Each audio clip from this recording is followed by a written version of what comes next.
Monsieur Jean-Luc Brouillou, sous-préfet de Saint-Gaudens, qui m'a contacté pour m'informer de son absence pour empêchement professionnel. Je vous remercie tous de votre présence parmi nous ce soir. Je suis aussi très touché et honoré de la venue de Carole Delga, actuellement secrétaire d'État, chargée du commerce et de l'artisanat, artisanat que nous essayons de mettre en valeur pour cette manifestation.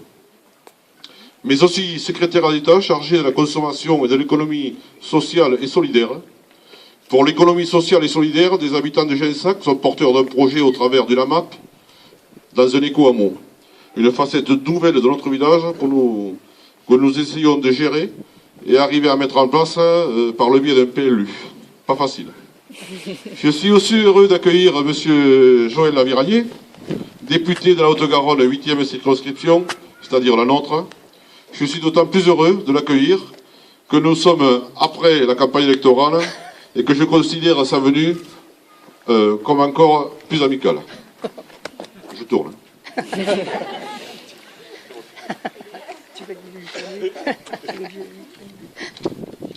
Mais voilà, je tiens aussi à remercier, et tout particulièrement à remercier très sincèrement et amicalement, Madame Jeannick Boss-Vidaillé, présidente du foyer rural que vous avez pu entendre tout à l'heure lors de son locution.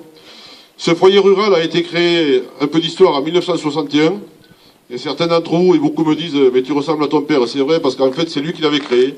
En 1961, il avait créé ce foyer rural. Il existe encore. Donc voilà, et j'ai toujours été pour garder le foyer rural. Et aujourd'hui, le résultat est là. Voilà. Il est resté longtemps sans activité. Jeannick a su lui redonner tout son sens. Elle a fédéré toutes les énergies et fait de cet événement le fruit de la diversité européenne. Je veux rendre hommage aussi à la volonté de ceux qui prennent des responsabilités des risques, de ceux qui consacrent du temps bénévolement pour les autres. Tous les événements organisés dans notre village représentent un travail considérable. Et cette exposition en est l'exemple parfait. Merci à la communauté de communes de Boulogne, aux communes de Blajan, Siadous, Castelnau-Magnoac pour le prêt de matériel. Merci également à notre conseiller qui se cache derrière, là, il se prénomme Jean-François Serjac, qui a conçu la maquette des magnifiques affiches que vous avez pu voir, qui a aussi rendu possible la visibilité de cet événement par la mise en place du site internet de notre commune, qui s'est ainsi ouvert aux nouvelles technologies. Ce projet me tenait à cœur depuis longtemps, mais grâce à Jean-François, ce n'est plus un projet, Gensac est sur le net. Maintenant, chacun devra apporter sa pierre à l'édifice pour le faire vivre. Mes félicitations vont tout naturellement aussi à tous les exposants et associations qui ont accepté d'être présents pour cette manifestation à ce week-end de Pâques. Je tourne.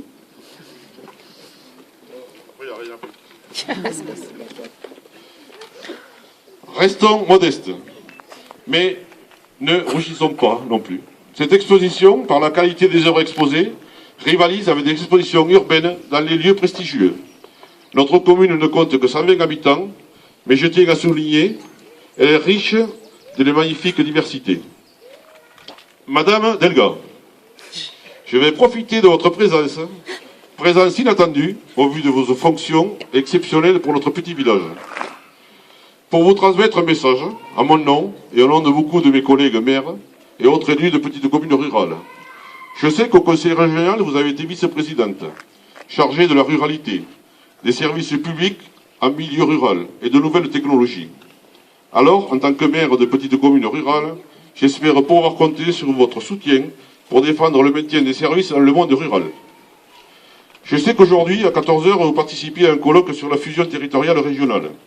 Alors n'oubliez pas, lors de cette nouvelle organisation territoriale, que le souci des économies budgétaires ne date pas d'aujourd'hui, et qu'à son époque, Victor Hugo avait répondu « Celui qui ouvre une porte d'école ferme une prison ». Madame la ministre, ou secrétaire d'État, monsieur le député, je profite de votre passage pour vous dire directement « Ne sacrifiez pas la belle diversité de nos territoires dans un seul souci d'économie ». Voilà, merci.